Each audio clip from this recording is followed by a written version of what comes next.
Praise the Lord. ജീവജലത്തിൻ്റെ പുതിയൊരു എപ്പിസോഡിലേക്ക് എല്ലാ സഹോദരങ്ങൾക്കും വേഗം വരുന്നവനായ യേശുക്രിസ്തുവിൻ്റെ അതിപരിശുദ്ധ നാമത്തിൽ സ്നേഹ വന്ദനം. ഇന്ന് 2025 മാർച്ച് മാസം 17 തീയതി തിങ്കളാഴ്ച. സ്വർഗത്തിലെ ദൈവത്തിൻ്റെ അളവറ്റ കൃപയാൽ നാം ഏവരും ഒരു പുതിയ വർക്കിംഗ് വീക്കിലേക്ക് പ്രവേശിച്ചിരിക്കുന്നു.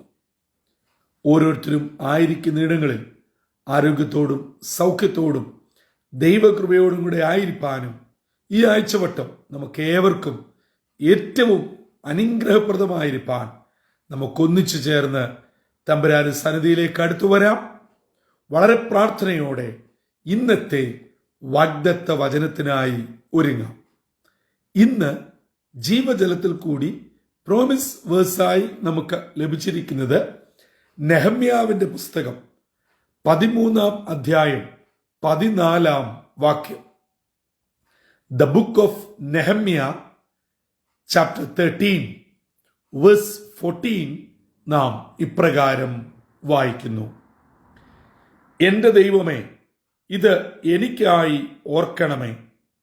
ഞാൻ എൻ്റെ ദൈവത്തിൻ്റെ ആലയത്തിനും അതിലെ ശുശ്രൂഷയ്ക്കും വേണ്ടി ചെയ്ത എൻ്റെ സൽപ്രവൃത്തികളെ മായ്ച്ചു കളയരുത്.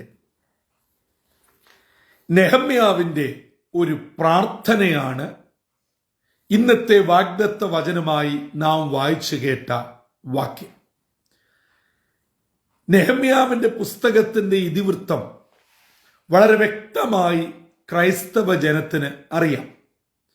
പ്രത്യേകിച്ച് നെഹമ്യാവ് 1-2 അധ്യായങ്ങളിൽ നെഹമ്യാവിൻ്റെ ജോലി, ആയിരിക്കുന്ന സ്ഥലം, അവിടെ നിന്നും ഇടിഞ്ഞ് പൊളിഞ്ഞ് തീ വെച്ച് ചുട്ട് നശിപ്പിക്കപ്പെട്ടിരിക്കുന്ന യെരുശലേം ദൈവാലയം പുനരുദ്ധരിക്കുവാൻ ഇറങ്ങിത്തിരിച്ച നെഹമ്യാവിൻ്റെ പ്രാർത്ഥന, കണ്ണുനീർ, അതിന് രാജാവിൻ്റെ സഹായം, പ്രതികൂലങ്ങളെ അനുകൂലമാക്കി ദൈവം കൊടുത്ത സാഹചര്യങ്ങൾ, ഇവയെല്ലാം വ്യക്തമാണ്.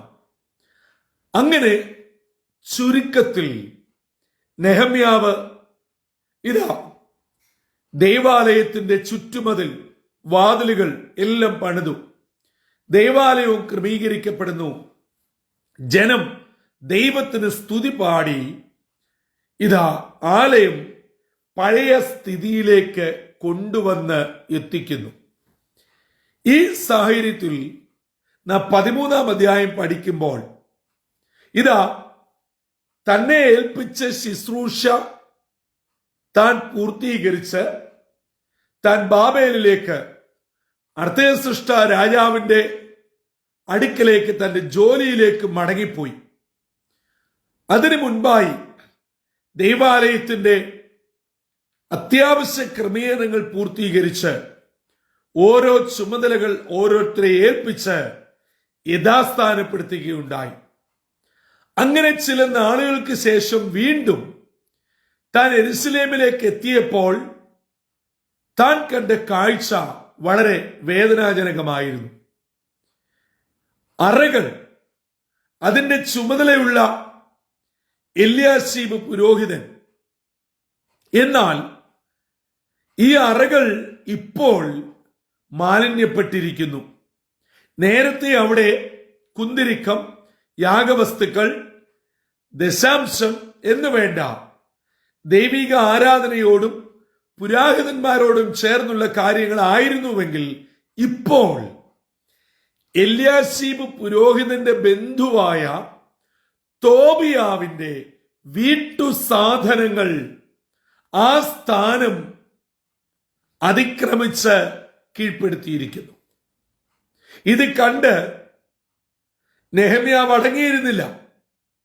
നെഹമ്യാവ് മുഴുവനും മാറ്റിച്ച് അറകളെ ശുദ്ധീകരിച്ചു. ലേവ്യരെയും പുരോഹിതരെയും അവരുടെ സ്ഥാനങ്ങളിലേക്ക് മടക്കി വരുത്തി കൂട്ടായ്മയും പാട്ടും ആരംഭിച്ചു. അങ്ങനെ താൻ മടങ്ങി വന്ന് ആരാധനാലയം യഥാസ്ഥാനപ്പെടുത്തി കഴിഞ്ഞ് ദൈവത്തോട് കഴിക്കുന്ന അപേക്ഷയും പ്രാർത്ഥനയുമാണ് ഇന്നത്തെ വാഗ്ദത്ത വചനമായ നെഹമ്യാവ് 13:14. പ്രിയ ദൈവമക്കളെ, ക്രൈസ്തവ ജനത ഒരു നോമ്പ് കാലയളവിൽ കൂടെ കടന്നു പോകുന്നു. വർഷം തോറും ആചരിക്കുന്ന ഒരു പ്രക്രിയയായി ഇത് മാറുമ്പോൾ നമ്മുടെ ജീവിതത്തിന്റെ ആത്മീയ കാഴ്ചപ്പാടുകളിലേക്ക്, ജീവിതത്തിന്റെ അവസ്ഥകളിലേക്ക് ഒന്ന് തിരിഞ്ഞു നോക്കാം. എവിടെയാണ് മാലിന്യം? എവിടെയാണ് അശുദ്ധി?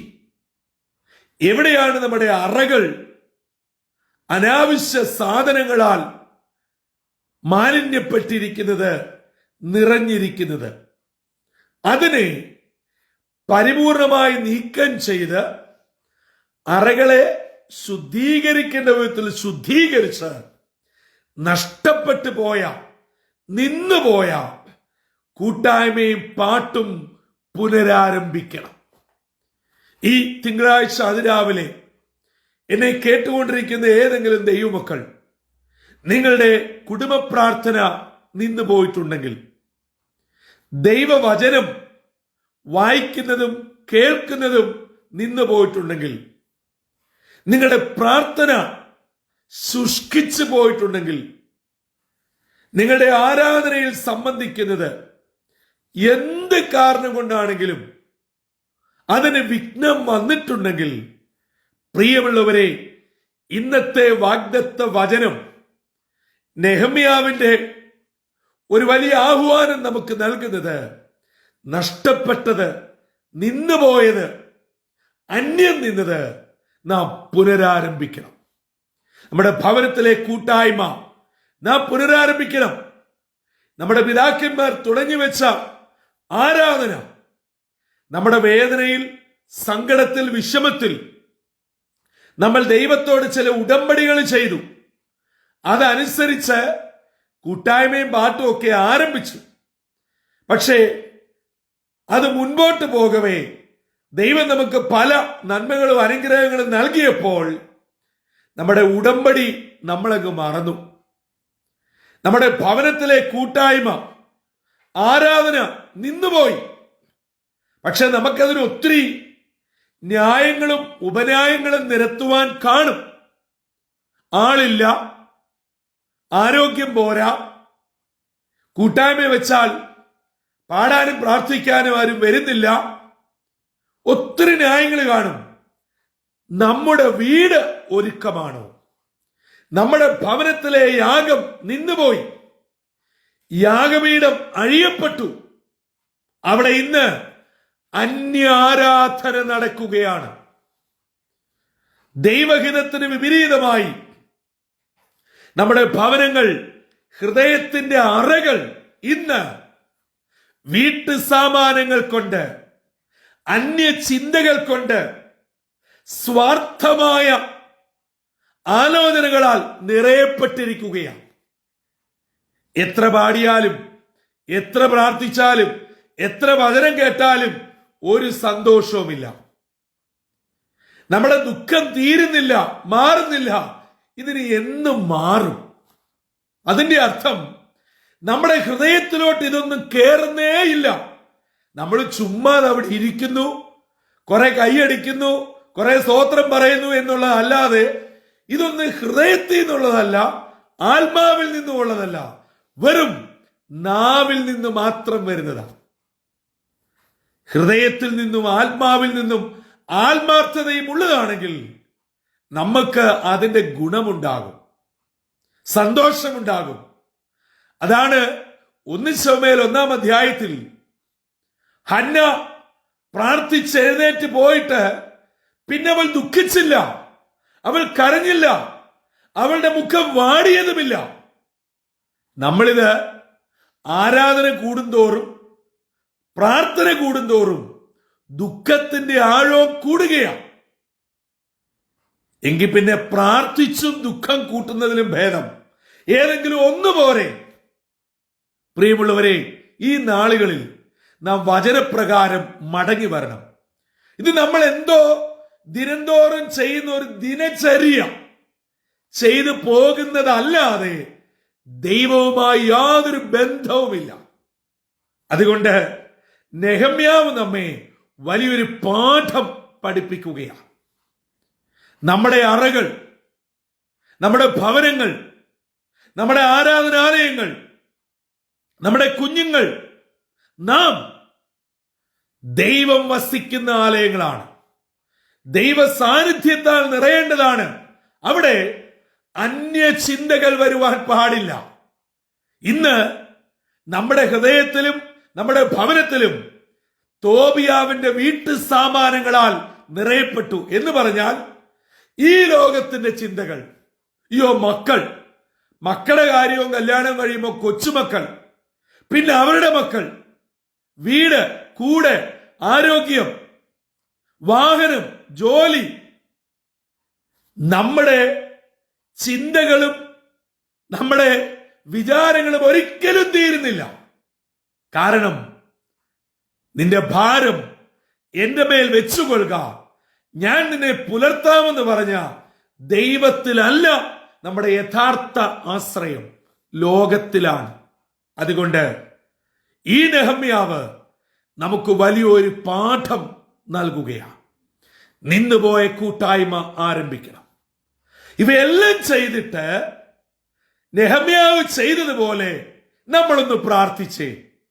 ആ പ്രാർത്ഥനയാണ് ദൈവം കേൾക്കുന്നത്. ആ പ്രാർത്ഥിക്കുന്നില്ല, ഉൾക്കൊള്ളുന്നില്ല, നെഹമ്യാവിന്റെ പ്രാർത്ഥന ദൈവം സ്വീകരിക്കുന്നു. പ്രിയ ദൈവജനമേ, നമ്മുടെ പ്രാർത്ഥനകൾ വെറും കാറ്റിലായി പോകരുത്, എയറിലായി പോകരുത്, ഭവനത്തിന്റെ വോളിനുള്ളിലായി പോകരുത്, ദൈവാലയത്തിന്റെ ആരാധനാലയങ്ങളുടെ മതിൽക്കെട്ടുകൾക്കുള്ളിൽ ഒതുങ്ങിപ്പോകരുത്. എത്തേണ്ടിടത്ത് എത്തണം. കേൾക്കേണ്ടവൻ കേൾക്കണം, സ്വീകരിക്കേണ്ടവൻ സ്വീകരിക്കണം, മറുപടി കൃത്യസമയത്ത് ലഭിക്കപ്പെടണം. അങ്ങനെ ധന്യമായ പ്രാർത്ഥനയുടെ ഉടമകളായി ദൈവജനം അനുശാസിക്കുന്നത് പോലെ ദൈവകൃപയിൽ നിലനിൽക്കുവാൻ കർത്താവ് നമ്മെ സഹായിക്കട്ടെ. അങ്ങനെ നാം ചെയ്തു കഴിഞ്ഞ് ഇന്നത്തെ നെഹമ്യാവിന്റെ ഈ പ്രാർത്ഥന നമുക്കും ചേർന്ന് ചൊല്ലാം.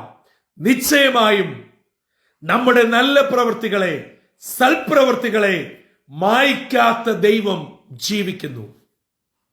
നാം ഓരോരുത്തരും ദൈവനാമത്തിനു വേണ്ടി 1 മിനിറ്റ് കൊടുത്തിട്ടുണ്ടോ? ഒരു പാത്രം ദാഹജലം കൊടുത്തിട്ടുണ്ടോ? ഭവനം വിട്ടു കൊടുത്തിട്ടുണ്ടോ? വാഹനം കൊടുത്തിട്ടുണ്ടോ? 1 രൂപയിലും കൊടുത്തിട്ടുണ്ടോ? മക്കളെ കൊടുത്തിട്ടുണ്ടോ? ആരോഗ്യം കൊടുത്തിട്ടുണ്ടോ? നിശ്ചയമായും അതിന് പ്രതിഫലം നൽകുന്ന ആ സൽപ്രവർത്തികളെ മറന്നുകളയാതെ ഓർക്കുന്ന ദൈവം ഇന്ന് പകൽ നമ്മെ ഓരോരുത്തരെയും അനുഗ്രഹിക്കട്ടെ, പരിപാലിക്കട്ടെ, തന്റെ കൃപയാൽ നടത്തട്ടെ. അങ്ങനെ ധന്യമായ ജീവിതത്തിന്റെ ഉടമകളായി നാം ആയിരിക്കുന്ന ഇടങ്ങളിൽ കർത്താവിനെ സേവിപ്പാൻ, കർത്താവിന്റെ ശുശ്രൂഷയിലായിരിക്കാൻ സർവശക്തനായ ദൈവം നമ്മെ ഏവരെയും ഇടയാക്കട്ടെ. അതിന് ഇന്നത്തെ വാഗ്ദത്ത വചനം നമ്മെ സഹായിക്കുകയും ചെയ്യട്ടെ. തലകളെ വണക്കാം, പ്രാർത്ഥിക്കാം. പരിശുദ്ധനായ ദൈവമേ, സ്വർഗീയ പിതാവേ, മനോഹരമായ പുത്തൻ പ്രഭാതത്തിനായി നന്ദിയോട് ഞങ്ങൾ അങ്ങേ സ്തുതിക്കുന്നു, സ്തോത്രം ചെയ്യുന്നു. നെഹമ്യാവ് രണ്ടാമത് മടങ്ങി വന്നപ്പോൾ താൻ കണ്ട കാഴ്ച വളരെ വേദന നിറഞ്ഞതായിരുന്നു. എന്നാൽ മുഖം നോക്കാതെ വേണ്ട ക്രമീകരണം ചെയ്ത് ആലയത്തെ ശുദ്ധീകരിക്കുകയും നിന്നുപോയ കൂട്ടായ്മയും പാട്ടും ആരാധനയും പുനരാരംഭിക്കുകയും ചെയ്ത് തന്റെ അപേക്ഷ ദൈവത്തോട് സമർപ്പിച്ചപ്പോൾ ദൈവം അത് കൈക്കൊണ്ടു, സ്വീകരിച്ചു, മാനിച്ചുവെന്ന് ഇന്ന് ഞങ്ങളെ കേൾപ്പിച്ചതിനായി സ്തോത്രം. അപ്പാ, ഞങ്ങളുടെ കൂട്ടായ്മ നിന്നുപോയത്, പ്രാർത്ഥന നിന്നുപോയത്, ആരാധന നിന്നുപോയത് പുനരാരംഭിക്കുവാൻ സഹായിക്കണമേ. ഞങ്ങളുടെ സൽപ്രവൃത്തികളെ മായ്ക്കാതെ അപ്പനവിടുന്ന് കൈക്കൊള്ളണമേ. ഇന്നത്തെ ദിനം വിടുതലിന്റെയും അനുഗ്രഹത്തിന്റെയും സന്തോഷത്തിന്റെയും ദിനമായി ദൈവകൃപയോട് ഞങ്ങളെ കാക്കണമെന്ന് യേശു ക്രിസ്തു മൂലം അപേക്ഷിക്കുന്നു. കൃപയോടെ കേൾക്കുമാറാകണമേ.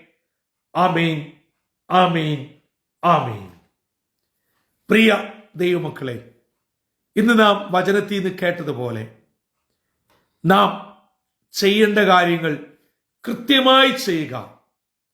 ഒരു വിധത്തിലും പിശാചിന് അവസരം കൊടുക്കാതെ ദൈവനാമ മഹത്വത്തിനു വേണ്ടി നിലകൊള്ളുമ്പോൾ നമ്മുടെ സൽപ്രവൃത്തികളെ ഓർക്കുന്ന, മാനിക്കുന്ന, അനുഗ്രഹിക്കുന്ന ഈ നെഹമ്യാവിന്റെ ദൈവം ഇന്നും ജീവിക്കുന്നു. ഇന്ന് ഈ വചനം കേൾക്കുന്ന എല്ലാവരെയും തമ്പുരാൻ അനുഗ്രഹിക്കട്ടെ, തന്റെ കൃപയാൽ കരം പിടിച്ച് നടത്തട്ടെ. അതിന് ദൈവത്തിന്റെ പരിശുദ്ധാത്മാവ് നമ്മെ ഓരോരുത്തരെയും ഒരുക്കുകയും ചെയ്യട്ടെ. കർത്തൃ ശുശ്രൂഷയിൽ നിങ്ങൾക്കൊപ്പം brother Santhosh Kodukulanji. God bless you all.